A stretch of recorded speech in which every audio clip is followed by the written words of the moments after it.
పింఛం విప్పిన నెమలికి మల్లె తొలకరి జల్లుల మేఘం మల్లె అలజడి హృదయం మాడిన కూచిపోడి రంగుల దిద్దిన బొమ్మకు మల్లె కవితలు వద్దిన పుస్తక మల్లె సంతోషంలో ముద్దుగా ఈ అమ్మాడి ఆరారు ఋతువుల అందం ఒకటిగా కలిపి వింతలు ఏడు పక్కకు జరిపే కొత్తగా పుంతలు తొక్కెను ఈ అరవిందం అమ్మమ్మో తాండవమాడే కృష్ణుడి నుండి వేణువ గానం తీయగ పండి రాధకు ప్రాణం ముప్పొంగే ఆనందం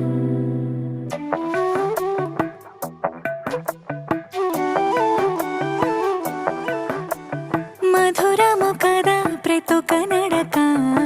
నీతో కలిసేలా